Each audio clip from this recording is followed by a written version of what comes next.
जय हिंद मेरे दोस्तों, आप सभी का एक बार फिर से स्वागत है आपके अपने परिवार शाक्या जी जीके क्लासेस में। अगर आप लोग कर रहे हैं आरपीएफ कांस्टेबल की तैयारी तो ये क्लास आपके लिए वेरी इंपॉर्टेंट रामबाण क्लास है। ठीक है, तो जिन भी मेरे भाई बहन के 2 मार्च से एग्जाम स्टार्ट है आरपीएफ कांस्टेबल के, उनके लिए अति महत्वपूर्ण क्लास है दोस्तों। आज हम रीजनिंग के वो इंपॉर्टेंट क्वेश्चन डिस्कस करेंगे जो आपके एग्जाम में आने के पूरे पूरे चांसेस हैं, और मैथ के भी दोस्तों। ठीक है, तो मैथ और रीजनिंग का मिक्स मसाला है दोस्तों, आप लोगों को फोड़ना है, अंत तक बने रहना एक एक क्वेश्चन को ध्यान में रखते हुए दोस्तों। ठीक है, आप लोग ये जरूर कमेंट करना कि आज की क्लास से आप लोगों को क्या स्कोर रहता है, कितना आप सही करते हैं दोस्तों। ठीक है, बिना समय गवाए पहला क्वेश्चन आपकी स्क्रीन पर है। रीजनिंग का पहला क्वेश्चन है दोस्तों, सीरीज से रिलेटेड क्वेश्चन है। कैसे करेंगे हम इसके स्थान पर बताइए दोस्तों। नंबर सीरीज का बहुत ही शानदार क्वेश्चन है। अगर देखा जाए गुरुजी 5 से 2 बनाना है तो मैं कैसे कर सकता हूँ, 5 गुणा 2 कर सकता हूँ और -3 कर सकता हूँ। 5 गुणा 2 10 होगा, -3 करेंगे 7 की प्राप्ति हो जाएगी। अब मैं 7 से 11 कैसे बना सकता हूँ, यहाँ पर गुणा 2 करूंगा, 7 दूनी 14, -3 करूंगा तो मुझे यहाँ पे भी 11 की प्राप्ति हो गई। अब मैं 11 के साथ 2 से गुणा करूंगा, 11 दूनी 22, 22 में से 3 माइनस करूंगा तो मुझे 19 की प्राप्ति होगी, जो कि ऑप्शन नंबर डी में है। फिर उसके बाद 19 में आप 2 गुणा करोगे, 19 दूनी 38, -3 करोगे 35 की प्राप्ति हो जाएगी। इसका मतलब हमारा आंसर सही है। अगला प्रश्न आपकी स्क्रीन पर है, ये वाला बताइए। ये वाला तो मुझे लग रहा है इसमें कुछ मिस्टेक है दोस्तों, यहां से अगर आप देखो तो, क्योंकि यहां से अगर आप देखोगे ना, यहां से देखो 19 से 36 लाना है तो 19 के अगर साथ आप 2 गुणा करोगे, 19 दूनी 38, 19 दूनी 38 -2 करोगे, 19 दूनी 38 -2 36 बन रहा है। अगर यहाँ पे देखो 36 दूनी 72, 72 यहाँ पर -3 करना पड़ेगा। उसी तरह से यहाँ पर अगर कर लो, गुणा करो 150, 150 में -2 -3 -4 करोगे तो कितना आएगा, 146 बन रहा है, आ रहा ऑप्शन में। ठीक है, -3 करने पर 75 दूनी 150, आगे -4 होगा दोस्तों, है ना, आगे -4 होगा, यहाँ पर -4 होगा। 75 दूनी 150 और -4 146 दोस्तों। जब आपको नंबर से अगर आप सॉल्व कर रहे हो, अगर पूरी समझ में नहीं आ रही है तो बीच में से तोड़ के उसको सॉल्व कर लेना, हमें आंसर की प्राप्ति हो जाएगी दोस्तों। ठीक है, अगला क्वेश्चन आपके स्क्रीन पर है। हमें तो बस आंसर से मतलब है, फटाफट इजी एग्जाम में क्रैक करना है दोस्तों, है ना। 320 मीटर लंबी एक ट्रेन 67 किलोमीटर की चाल से चलने वाली एक विपरीत दिशा में 5 किलोमीटर की गति से चल रहे एक आदमी को पार करने में कितना समय लेगी, किस गति से, मतलब जो समय लेगी वो किस गति से, गति निकालनी है दोस्तों। ठीक है, तो आप सभी को कंसेप्ट पता होगा। जब भी ट्रेन दोस्तों, जब भी दोस्तों एक दूसरे को कोई भी विपरीत, जैसे एक ट्रेन इधर से आ रही है, ठीक है, और दूसरी ट्रेन इधर से आ रही है, जब वो विपरीत दिशा में चलती हैं तो हम दोनों की क्या लेते हैं, लंबाई लेते हैं और उनकी दोनों की चालों को ऐड कर लेते हैं। यहाँ पर दोस्तों आदमी की लंबाई नहीं ली जाएगी, लेकिन आदमी की चाल जरूर ली जाएगी क्योंकि विपरीत दिशा में। ठीक है, तो यहाँ पे 67 + 5 टोटल चाल कितनी होगी, 67 + 5। यहाँ पे आप देख सकते हैं टोटल चाल कितनी होगी, आप देख सकते हैं, यहाँ पर आप सही कर लो। ठीक है, यहाँ पर मैं लिख देता हूँ, जो मेन की चाल रहेगी वो 67 + 5 रहेगी। टोटल कितनी चाल हो गई, 72 चाल हो गई। हमें गति निकालना है ना, हमें तो गति निकालना है, तो स्पीड यानी चाल का फॉर्मूला क्या होता है, चाल बराबर डिस्टेंस अपॉन टाइम, है ना। Speed is equal to distance upon time, यानी कि चाल बराबर दूरी बट्टे समय। तो चाल तो आ गई। अब ये चाल गुरुजी हमें मीटर पर सेकंड में हमें मीटर पर सेकंड में लेके आना है, तो 5/18 से गुणा कर लो, आगे मीटर पर सेकंड में। और हमें पता है उसकी लंबाई कितनी देर की, 320 मीटर ट्रेन लंबी है, हमें समय पूछा है। ठीक है, यहाँ पर ये सही शो नहीं हो रहा है, कोई दिक्कत नहीं, मैं यहाँ पे सही से लिख लेता हूँ इसको। ठीक है, 320 और हमें ये x का मतलब समय हमें निकालना है। चलो वैल्यू टर्मिनेट कर लो, देख लो यहाँ से काट लो, 18 चौके 72 हो गया। ठीक है, 5 चौके 20 हो गया। अब 20 इधर x की तरफ आ जाएगा तो ये ऐसा देखेगा, 20 x बराबर 320। ठीक है, तो आपको आंसर साफ साफ दिख रहा है 16, है ना, साफ साफ दिख रहा है 16 आंसर। कौन सा ऑप्शन है, ऑप्शन नंबर ए यहाँ पर बिल्कुल सही जवाब है। अगला प्रश्न आपके स्क्रीन पर है, बहुत ही शानदार, इसका आंसर बताएंगे। 5,000 रुपए पर वार्षिक रूप से 1 वर्ष के लिए 4% प्रति वर्ष अर्धवार्षिक रूप से संयुक्त चक्रवर्ती ब्याज और साधारण ब्याज का अंतर बताइए। दोस्तों ये साधारण ब्याज है, जिसको आप लोग इंग्लिश में सिंपल इंटरेस्ट कहते हैं दोस्तों। बताइए, सिंपल इंटरेस्ट और कंपाउंड इंटरेस्ट दोनों का डिफरेंस आपको बताना है। ठीक है, आपने ये केस जरूर पढ़ा होगा, जब हमसे अर्धवार्षिक की बात करी जाती है। अर्धवार्षिक के केस में दोस्तों, हाफ ईयरली के केस में जो दर होती है, दर तो आधी हो जाती है और समय दुगना हो जाता है ना। दर अभी कितनी दे रखी है, दर अभी 4% दे रखी है। अब आपकी जो दर हो जाएगी 4% की जगह 2% रहेगी, क्योंकि हमने खाना अभी आपसे कि अर्धवार्षिक के केस में दर आधी हो जाती है, समय दुगना हो जाता है। समय 1 वर्ष दे रखा है तो अब टाइम 2 वर्ष का होगा। अब आप सभी को पता है 2 वर्ष दे रखा हो और आपको दर 2% दे रखी हो, तो जो साधारण ब्याज होता है दोस्तों, साधारण ब्याज होता है वो कितना होता है। यहां पर सही से लिख नहीं रहा है, ये मैं इसको सही से लिख देता हूं।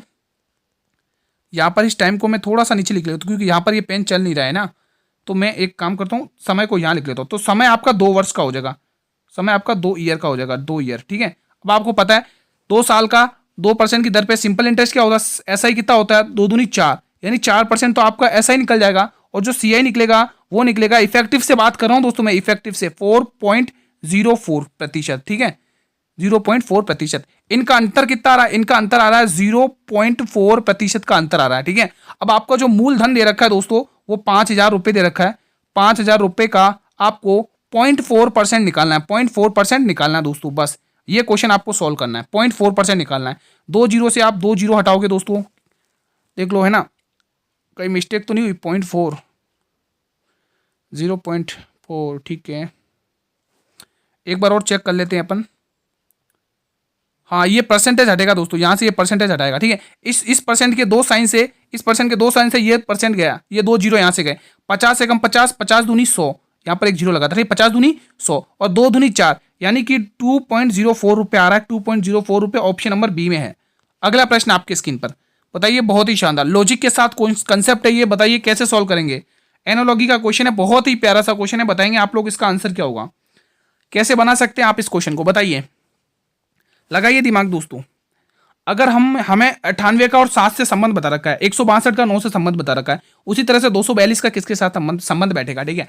अगर हम बात करें 7 को मैं 98 कैसे बना सकूं, इस 7 के साथ मैं ऐसा क्या करूं कि मेरा 98 बन जाए, तो एक चीज मैं कर सकता हूं गुरुजी कि इसका मैं अगर 7 का स्क्वायर कर दूं, 7 का स्क्वायर करके उससे 2 से गुणा कर दूं तो मजा आ जाएगा, उत्तर की प्राप्ति हो जाएगी। 7 का स्क्वायर कितना होता है गुरुजी, 7 का स्क्वायर 49 होता है, ठीक है, और 49 में अगर मैं 2 का गुणा कर दूंगा तो मुझे 98 इजीली मिल जाएगा, 98 इजीली मिल जाएगा। अब वही हम इसके साथ करेंगे दोस्तों 42। अब 42 को मैं कैसे बना सकता हूं, अब मैं कैसे इसके पास कौन सा मैं लेके आ सकता हूं, देखो, अगर मैं 11 का स्क्वायर करूंगा 121 होगा, 121 में अगर 2 का भाग दूंगा तो बात बनेगी, हाँ बात बिल्कुल बनेगी। 11 को देखते एक बार 11 से करके, अगर मैं 11 का स्क्वायर बनाऊं, अगर मेरे वीरो 11 का स्क्वायर करूं तो ये 121 होगा, 121 को मैं 2 से गुणा करूं, उसका दुगुना करूं, क्या मुझे उत्तर की प्राप्ति होगी, 2 एकम 2, 12 दूनी 24, यस मुझे बिल्कुल ऑप्शन की प्राप्ति हो जाएगी, उत्तर की प्राप्ति हो जाएगी। तो मैंने ये जो 11 सेलेक्ट किया ये मेरा बिल्कुल सही ऑप्शन है, एक झटके में आंसर आ गया इसका, है ना। तो आप ऐसे इसको कर सकते हो दोस्तों। अगला प्रश्न मेरे वीर आपकी स्क्रीन पर है, यदि ईयर को 2037 और पीबीयू को 23418 लिखा जाता है तो डीआईजी को क्या लिखा जाएगा। कोडिंग डिकोडिंग का बहुत ही शानदार क्वेश्चन है, कैसे करेंगे इस क्वेश्चन को हल, बताइए दोस्तों, बहुत ही शानदार कंसेप्ट के साथ ये कंसेप्ट लगा हुआ है, बताइए कैसे सॉल्व करेंगे। चलिए एक बार हम ईयर को उठाकर यहां पे रख लेते हैं, उसका कोड रिलेट करते हैं कि उसका कोड कैसे बताया इन लोगों ने, ठीक है। अगर मैं बात करूं ए और आर, ईयर, ठीक है, यहां पर मैंने ईयर लिखा, इसका कोड इन्होंने क्या दे रखा है, इन्होंने इसका कोड दे रखा है, इन्होंने इसका कोड दिया है 2037, क्या दिया है 2037, यहां पे लिख देते हैं, तो कोई काम करते हैं इसको सही से लिख देते हैं 2037, ठीक है। इसका कोड दे रखा 2037, ठीक है, हाँ इसका कोड दे रखा 2037, इसका कोड दे रखा 2037, ठीक है। अब ये 2037 बना कैसे, अब अगर दिमाग लगाओगे ना दोस्तों तो देखो बहुत ही शानदार कंसेप्ट है, मजा आ जाएगा कंसेप्ट को देख के, आत्मा खुश हो जाएंगी। देखो ये आता है दोस्तों 5 पर, ठीक है, और ये आता है 1 पर, और ये आता है 18 पर। ध्यान से समझना इस कंसेप्ट को नोट करना, बहुत ही अल्टीमेट कंसेप्ट है भाई साहब, ठीक है, ध्यान रखना। ये आता है 1 पर, आर आता है 18 पर। अगर आप देखना चाहोगे तो 5 से 7, देखो 5 से 7 हुआ है, प्लस 2 प्लस हुआ है, 1 से 3 हुआ है, यहां पर भी प्लस 2 प्लस हुआ है, 18 से 20 हुआ है, यहां पर भी प्लस 2 प्लस 2 हुआ। बहुत ही शानदार कंसेप्ट था। उसी तरह से अब हम डीआईजी डिग्री के साथ करेंगे, डीआईजी, ठीक है। अब डी आता है 4 नंबर पर, 4 में आप लास्ट में 2 जोड़ोगे तो लास्ट में 6 आएगा। आई आता है 9 पर, 9 में 2 जोड़ोगे 11 आएगा। जी आता है 7, 7 में 2 जोड़ोगे 9 आएगा। तो कितना आना है 9116 किस ऑप्शन में, ऑप्शन नंबर डी में। मजा ही आ गया इस कंसेप्ट को देख के। ये प्रश्न बताइए, अल्टीमेट क्वेश्चन है भाई साहब, अल्टीमेट क्वेश्चन है। क्वेश्चन क्या कह रहा है, एक डीलर ने एक वस्तु की उत्पादन लागत से 40% अधिक तय की, लागत से 40% अधिक तय की है। इसे बेचते समय वो 20% की छूट देता है। अब छूट देता है यानी कि ये कौन सा क्वेश्चन है, डिस्काउंट का क्वेश्चन है, और 72 रुपए का लाभ कमाता। वस्तु की उत्पादन लागत ज्ञात करिए। आपके दोस्तों एग्जाम में आरपीएफ कांस्टेबल के डिस्काउंट से रिलेटेड एक क्वेश्चन फिक्स से आएगा आपके एग्जाम में, ठीक है। और हाँ दोस्तों, एग्जाम देने से पहले जो अभी आरपीएफ एसआई का जो मैथ के क्वेश्चंस हुए थे ना दोस्तों, पेपर हुआ था, वो अच्छे से क्वेश्चंस लगा कर जाना दोस्तों, ठीक है। एग्जाम में क्वेश्चन आएंगे वहां से भी, ठीक है। देखो 3 चीजें होती हैं, कॉस्ट प्राइस होती है जिसको आप लोग क्रय मूल्य कहते हैं। क्या कहते हैं स्टूडेंट्स, 3 चीजें होती हैं गुरुजी, कौन कौन सी, क्रय मूल्य, सीपी, एसपी और एमपी। एमपी का मतलब मार्क प्राइस अंकित मूल्य है ना, ठीक है, मार्कअप प्राइस। अगर बात करें दोस्तों, उन्होंने कहा 40% अधिक लागत मूल्य से अधिक अंकित करता है। मान लो 100 रुपए का कॉस्ट प्राइस था, 40% अधिक यानी कि 140 पर अंकित किया दोस्तों। अब वो कह रहा है 20% की छूट भी देता है। क्या 20% की छूट सीपी पे देते या एमपी पे देते? गुरुजी ये तो बिल्कुल सही बात कह रहे हो कि सीपी पर तो कभी भी हमें डिस्काउंट मिलता ही नहीं है, एमपी पर दिया जाता है। तो 140 का 20% कितना होता है? 24 होता है। आप देख सकते हैं निकाल कर, 140 का 20%, 140 का 20% कितना होता है? 140 का 20%, 140 का 20% कितना होगा? 28 होगा क्या? 20% का मान 1/5 होती है, 28 पंचे 140, 28 रुपए होगा। यानी कि 28 रुपए घटा दो इसमें से, तभी तो आप बेचोगे। कितने में जाएगा? 2, और 3 में से 2 घटाओ 1, और ये 112 में बेचा। कितने में? 112। अब आपको साफ साफ पता चला कि मैं तो भाई, मुझे तो 12 रुपए का प्रॉफिट हो गया, मजा आ गया, मुझे तो 12 रुपए का प्रॉफिट हो गया। लेकिन क्वेश्चन कह रहा भाई 12 रुपए का कहां हुआ? मैं तो यहाँ पे 72 रुपए लेके बैठा हूं, तू 12 बता रहा है। तो इस 12 का मान 72 दे रखा भाई साहब। कितने गुना हो रहा? 12 का मान 12 छंग 72, 6 गुना हो रहा है। उसने कहा है कि लागत मूल्य ज्ञात करिए, कॉस्ट प्राइस 100 की वैल्यू पूछी आपको, 100 गुना 6 कितना होता? 600 होता। भाई साहब मजा आ गया, आत्मा प्रसन्न हो गई इस कंसेप्ट को देख के। अगला क्वेश्चन, बहुत कुछ सीखने को मिलेंगे आपको क्वेश्चंस के साथ। अब ये भी अल्टीमेट क्वेश्चन है मैथ का, अल्टीमेट क्वेश्चन है, इंपोर्टेंट की कैटेगरी में डालो इसको भाई साहब, इंपोर्टेंट की कैटेगरी में। इंपोर्टेंट क्वेश्चन है, 45 रुपए किलो वाली चीनी को 52 रुपए प्रति वाली चीनी के साथ किस अनुपात में मिलाया जाना चाहिए ताकि मिश्रण में 52.20 रुपए पर बेचने पर 15% का लाभ हो जाए? बहुत ही अल्टीमेट क्वेश्चन है। अब ये क्वेश्चन ये कह रहा है कि मुझे पहले ये दो हिंट दे रहा है अपन को। कौन कौन से? पहला हिंट ये कह रहा है कि आप मुझे मिक्सर और एलिगेशन से सॉल्व कर लो भाई साहब, मैं इजीली सॉल्व हो जाऊंगा।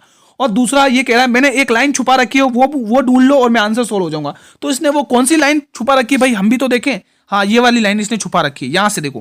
देखो, मिश्रण को 52.20 रुपए प्रति, मैंने कहा मान लो ये ऊपर का कुछ लिखा ही नहीं है, ये ऊपर का कुछ लिखा नहीं है, ये ऊपर का कुछ नहीं है, ये ऊपर का कुछ नहीं, यहां पर इतना पढ़ो ही मत, आप इतना आगे का पढ़ो ही मत, ये ऊपर का आप कुछ पढ़ो ही। यहां से देखो, 52.20 रुपए प्रति किग्रा पर बेचने पर 15% का लाभ। क्या आप यहां से कॉस्ट प्राइस नहीं निकाल सकते? बिल्कुल निकाल सकते हैं। मैं अगले पेज पर निकाल के दिखा रहा हूं दोस्तों, 15% का लाभ अगले पेज पर निकाल के दिखा रहा हूं, ठीक है।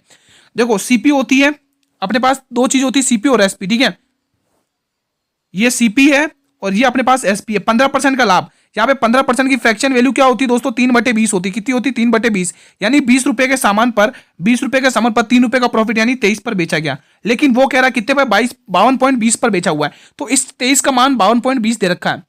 इस 23 का मान क्या दे रखा है? क्वेश्चन में 52.20 दे रखा है। तो मैं कह सकता हूं कि 52.20, ये 52.20 ये किसका मान है? 23 का मान है। किसका? 23 का मान है। और मुझे इस कॉस्ट प्राइस को निकालना है, यानी 20 का मान निकालना है। तो मैं क्या कर सकता हूं, ये पॉइंट हटाऊंगा तो यहाँ पे 2 जीरो लग जाएंगे, ठीक है। दो जीरो लग जाएंगे तो मैं 1 जीरो से ये जीरो हटाऊंगा, 1 जीरो से ये जीरो हटाऊंगा, 23 की टेबल से काटूंगा इसको। 23 का 23, 23 दूनी 46, 6 बचेंगे। 23 दूनी 46, 6 बचेंगे, 6 और 23 का 23 46, 63 69। एक बार देख लेते कहीं क्वेश्चन गलत तो नहीं बनाने आना चाहिए। एक बार देख लेते हैं। 20%, 3/20 लाभ पर बेचा ना, 20 से 23, 23 दूनी 46, 6 बचेंगे, 23 का 23 46, 23 69। कहीं गलत हो रहा है इस क्वेश्चन में? मुझे लगता है दोस्तों इस क्वेश्चन में मिस्टेक है, ये डाटा ही मिस्टेक है। एक काम करो, इसकी जगह आप ये लिख लो। मुझे लग रहा है ये डाटा मिस है। एक काम करते हैं अपन, इसकी जगह ये लिख लेते हैं, इसको हटा देते हैं यहाँ से, ठीक है। एक काम करते हैं अपन, इसकी जगह ये लिख लेते हैं। ये 52.2 की जगह आप डाटा लिखिए, दोबारा डाटा लिखिए, इस 52.2 को हटा दीजिए। एक काम करता हूँ, मैं इसको हटा देता हूँ। एक काम करता हूँ, मैं इसको अच्छे से हटा देता हूँ ताकि अब कोई मिस्टेक नहीं होगी, ठीक है। यहाँ पर आप देखेंगे, इस डाटा को आप हटा दीजिए यहाँ से। ये 52.2 नहीं है दोस्तों, यहाँ से हटा दो, या 52.2 की जगह 55 पॉइंट आप वो लिखिए,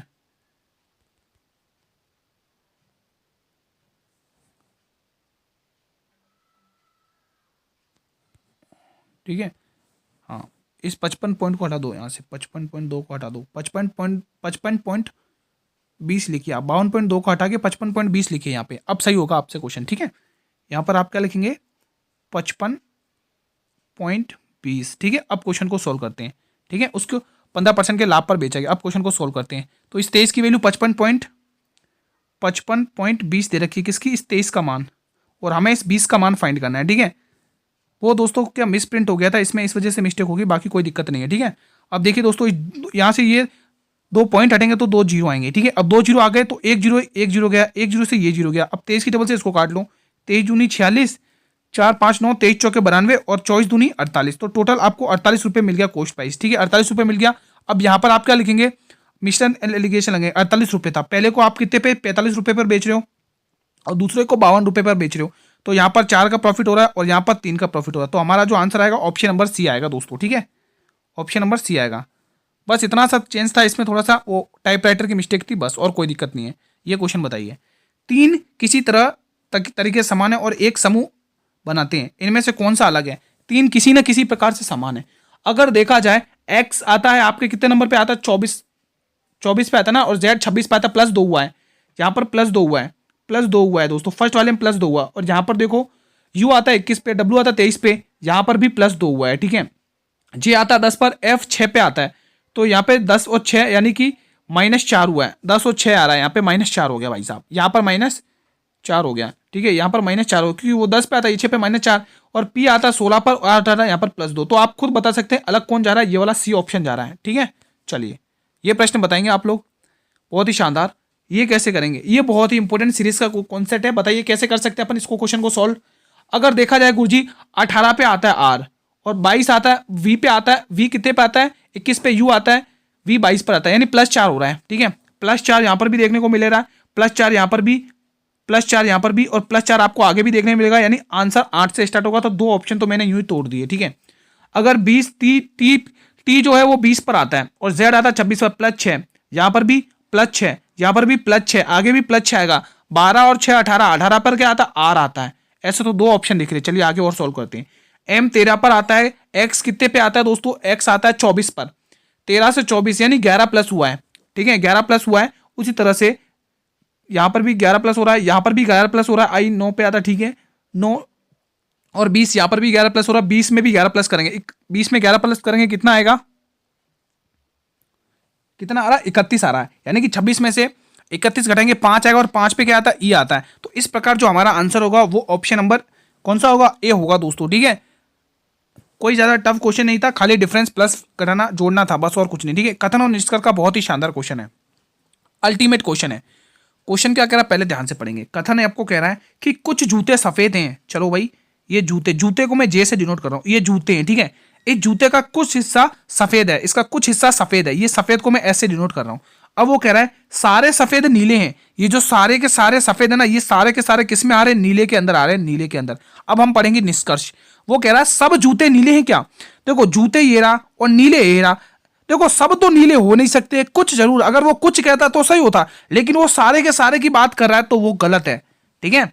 अब वो कह रहा है कुछ जूते नीले हैं क्या, अब जूते ये रहे और नीले ये रहे, हाँ कुछ जूते नीले जरूर हैं लेकिन सब नहीं है, कुछ जरूर है, तो हमारा केवल दूसरा अनुसरण करता, ऑप्शन नंबर बी सही जवाब है इसका। अगला क्वेश्चन, ये तो एक जैसे ही हो गया, ये ला बताइए, बहुत ही शानदार। एक मालगाड़ी 72 किलोमीटर गति से चलती है, 250 मीटर लंबे एक प्लेटफॉर्म को 26 सेकंड में पार कर सकती है, तो रेलगाड़ी की लंबाई ज्ञात करनी है भाई साहब, बताइए लंबाई कैसे निकाल सकते हैं, दूरी कैसे निकाल सकते हैं। आपको पता है गुरुजी, चाल बराबर दूरी बट्टे समय होता है, चाल बराबर दूरी बट्टे समय होता है, हमें तो बस इतना कंसेप्ट पता है, बस कंसेप्ट के माध्यम से क्वेश्चन को फोड़ेंगे। चाल आपको 72 किलोमीटर की, और आपको आंसर चाहिए मीटर में, तो मीटर पर सेकंड के लिए 5/18 से गुणा कर लो, कितने मीटर लंबे प्लेटफॉर्म को, 250 मीटर लंबे। जब भी कोई भी ट्रेन प्लेटफॉर्म को पार करती है तो वो प्लेटफॉर्म की लंबाई और अपने खुद की लंबाई यानी ट्रेन की लंबाई, ट्रेन को मैं टी से डिनोट कर रहा हूँ, और आपको वो कितने 26 सेकंड में पार करिए, बस ये आंसर सॉल्व कर लो, ठीक है। तो कैसे करेंगे, 8 की टेबल से 18 की टेबल से 4 बार 5 चौके 20, ठीक है, 20 हो गया, 20 हो गया। अब ये 26 इधर भाग में, इधर आके गुणा में आएगा, 26 गुणा 20 कितना हो गया, यहाँ पे देखो 26 गुणा 20 कितना होगा, 520 होगा, 26 दूनी 52, ये होगा 520। 520 में से ये 250 घटा दोगे आप लोग, 250 घटा दोगे तो कितना आएगा, 270 आंसर आ रहा है, ऑप्शन नंबर सी इसका सही जवाब है, 270 आंसर आएगा, 270, ठीक है। अगला प्रश्न देखने जा रहे हैं भाई, ठीक है, बहुत ही शानदार इजी क्वेश्चन था, इस टाइप का एक क्वेश्चन आपके एग्जाम में जरूर रहेगा, गारंटी के साथ कह रहा हूं दोस्तों, ठीक है। एक जलधारा की चाल 3 किलोमीटर, जलधारा बोला, जलधारा की दिशा की बात कर रहा है, जलधारा दोस्तों ये धारा की दिशा है दोस्तों, है ना। एक जलधारा की चाल, जल में धारा की दिशा की चाल दे रखी 3 किलोमीटर, और स्थिर जल में यानी बी की वैल्यू 6 किलोमीटर, धारा की, देखो धारा की दिशा में चाल दे रखी है, आपको कितनी दे रखी है दोस्तों, आप देख सकते हैं धारा की चाल यानी डब्ल्यू की वैल्यू पूछ लो, डब्ल्यू की वैल्यू आपको 3 किलोमीटर दे रखी है, यानी वाटर की। उसका स्थिर जल अगर स्थिर है तो आदमी की यानी बोट की चाल कितनी दे रखी है, 6 किलोमीटर।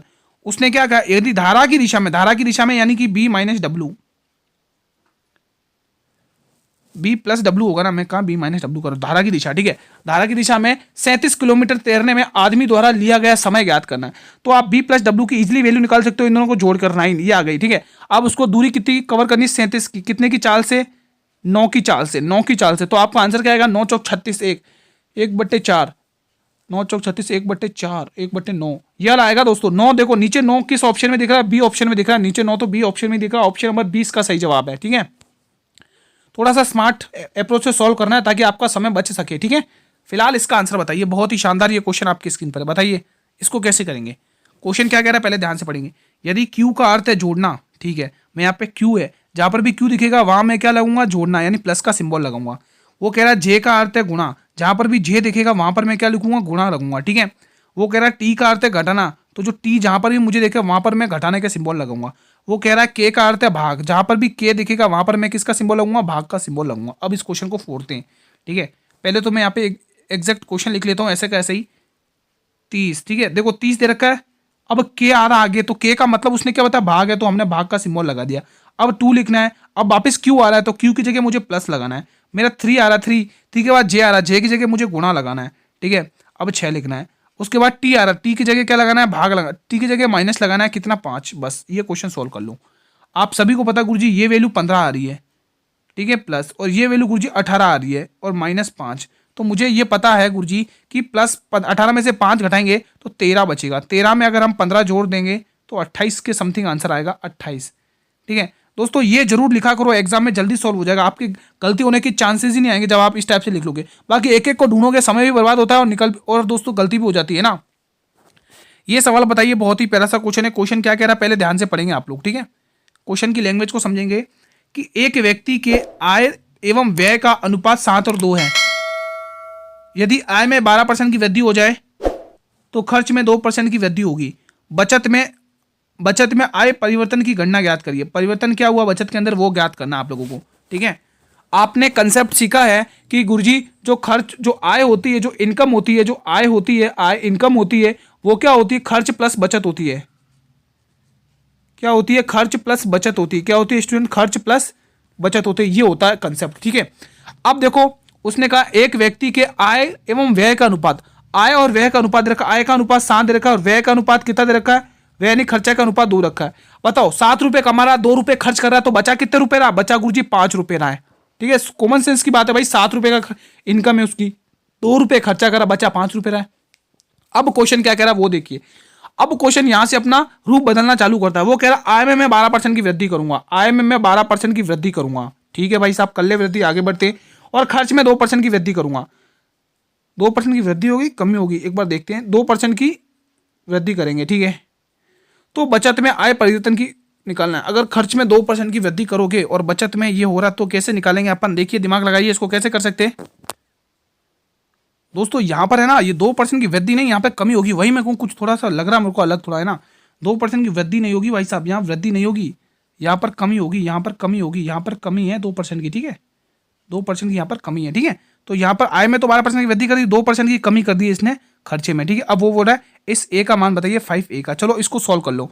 17 दूनी 34, 2 दूनी 12 सत्ते 84, ठीक है, 12 सत्ते 84 और 2 दूनी 4, इसमें से घटा दोगे 4 को तो कितना आएगा, 80 बचेगा। 80 को आपको किससे 5 है यानी 5 से भाग करना है, तो 16 पंचे 80, 16% की बचत पे इफेक्ट पड़ेगा, 16% का बचत पर इफेक्ट क्या पड़ेगा, 16% का बचत पर इफेक्ट पड़ेगा दोस्तों, ठीक है। तो क्लास यहीं पर वाइंड अप करते हैं दोस्तों। कैसा रहा रिवीजन, कितने क्वेश्चन आपने सही किए बताइए, कितने क्वेश्चन आज की क्लास में आपने सही किए हैं, कमेंट करके बताइए दोस्तों। अगर सेशन पसंद आया हो तो सेशन को लाइक और शेयर जरूर करिएगा अपने मित्रों के साथ, लाइक और शेयर जरूर करिएगा, ठीक है। और अगर आप लोग चैनल पर पहली बार विजिट करें या सेशन को पहली बार वॉच करें तो एक बार सेशन को लाइक और शेयर जरूर करना, चैनल को जरूर सब्सक्राइब कर लेना और बेल नोटिफिकेशन को भी प्रेस कर लेना, ताकि मैं जब भी नई क्लास को अपलोड करूं तो यूट्यूब सबसे पहले आपको नोटिफिकेशन भेजेगा, ठीक है। अब मैं इसकी आपको PDF प्रोवाइड करूंगा टेलीग्राम ग्रुप पर। इसकी जो PDF रहेगी दोस्तों वो टेलीग्राम ग्रुप पर मिल जाएगी, और टेलीग्राम ग्रुप का जो लिंक है वो वीडियो के डिस्क्रिप्शन बॉक्स में दिया हुआ है दोस्तों, ठीक है। इस वीडियो के डिस्क्रिप्शन बॉक्स में टेलीग्राम ग्रुप का लिंक दिया हुआ है, आप वहाँ से टेलीग्राम ग्रुप को ज्वाइन कर लो और आपको PDF मिल जाएगी। अभी तक जितना भी मैंने पढ़ाया उस सभी की PDF आपको टेलीग्राम ग्रुप पर मिल जाएगी, ठीक है।